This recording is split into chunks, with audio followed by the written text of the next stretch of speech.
কয় তারিখ? একটি গুরুত্বপূর্ণ আলোচনা। আজকে হচ্ছে 5 মুহররম তারিখকে আমরা সাধারণত আশুরার দিন বলি। কি বলি? আশুরা। আশুরা মানে হচ্ছে দশম। আশারাতুন থেকে আশুরা মানে দশম তারিখ। এই দিবসটা ইসলামের শুরু থেকে খুবই প্রসিদ্ধ বিভিন্ন কারণে, এবং এই দিবসে পৃথিবীতে অনেক আশ্চর্য ধরনের ঘটনা ঘটেছে, সামনেও ঘটবে। এবং হাদিসে আসছে এই দিনে আল্লাহ পাক কিয়ামত সংঘটিত করবেন। আল্লাহু আকবার বলেন। কোন দিন? এই মাসের 10 তারিখ। এই মাসের কয় তারিখে?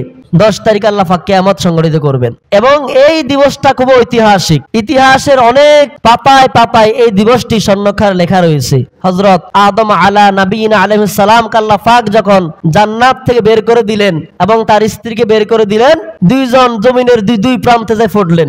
দীর্ঘ লম্বা সময় তওবা করতে করতে, কান্নাকাটি করতে করতে দোয়া করছেন তারা দুইজন একত্রিত হয়ে। ক্বালা ربنا ظلمنا أنفسنا وإن لم تغفر لنا وإن لم تغفر لنا وترحمنا লানাকুনান্না মিনাল খাসিরিন। আল্লাহু আকবার।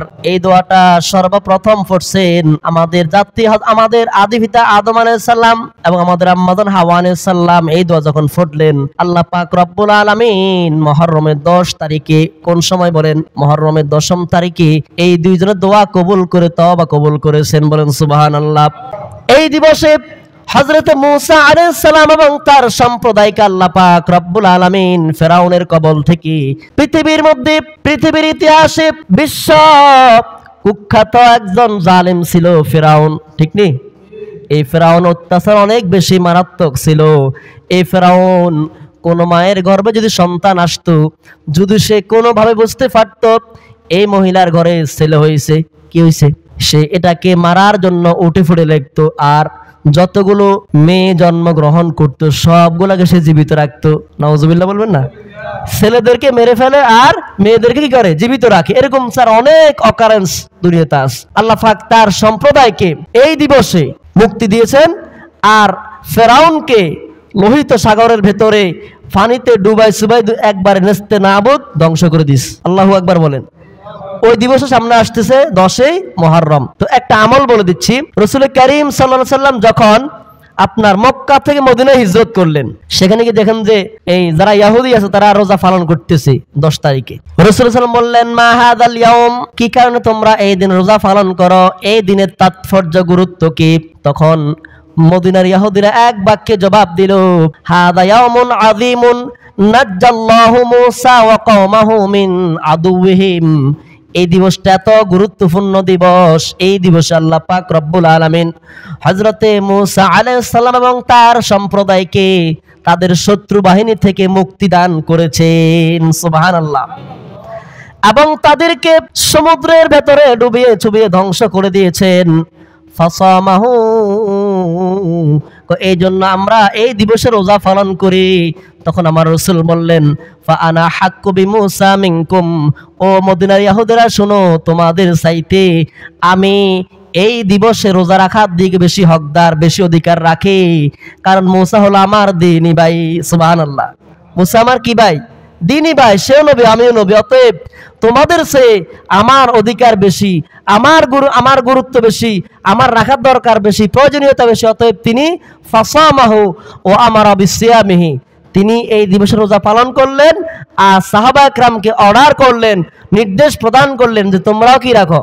রোজা রাখো। তবে এখানে একটা মাসালা আছে, সেটা হলো ওই দিনে ইহুদিরাও রাখে, মুসলমানরাও রাখে, তারা মিলে গেছে না? কিন্তু হাদিসের মধ্যে আসছে একটা মূলনীতি হলো, মান তাশাব্বাহা বিকওমিন ফাহুয়া মিনহুম, যে ব্যক্তি এমন কোন আমল করবে যে আমলটা ইহুদিদের সঙ্গে অথবা কোন নাসারার সঙ্গে মিলে যাবে, কিয়ামতের দিন ওই লোকটা তাদের দলভুক্ত হয়ে উঠবে। নাউজুবিল্লাহ। এই জন্য রাসূল বললেন, সুমু আশুরা ওয়া খালিফু ফীহিল ইয়াহুদ, আমার উম্মতরা তোমরা আশুরার দিবসে রোজা পালন করো।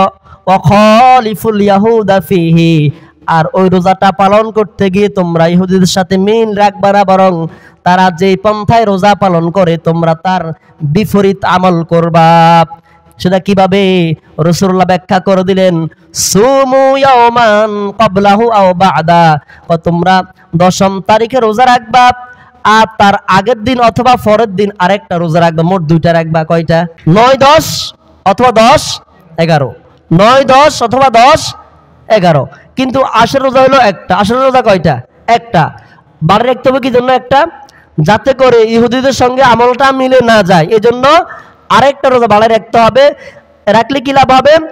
ফজিলতটা একটু বলে শেষ করে দিচ্ছি। ফজিলতটা হচ্ছে, যদি কোনো ব্যক্তি এই দিবসে রোজা পালন করে, রাসূলুল্লাহ বলেন, সিয়ামু ইয়াউমি আশুরা আহতাসিবু আলাল্লাহি আন ইউকাফফিরাস সানাতাল্লাতী ক্বাবলা। রাসূল পাক সাল্লাল্লাহু আলাইহি ওয়াসাল্লাম বললেন, যদি কোনো মুমিন বান্দা বান্দি, কোন উম্মত এই দিবসে রোজা পালন করে সওয়াবের আশায়, আল্লাহ পাক রব্বুল আলামিন ওই রোজা রাখার বিনিময়ে তার পূর্বের 1 বছরের সমস্ত গুনাহ মাফ করে দিবেন।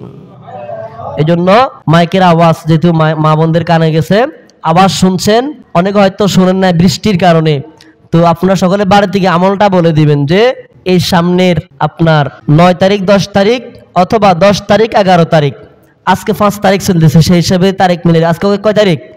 5 তারিখ। তাহলে এর হিসাব করে যে এবার হলো সেবার রাখবেন, যেন এই আমলটা তারা যেন করে। আল্লাহ পাক সকলকে করা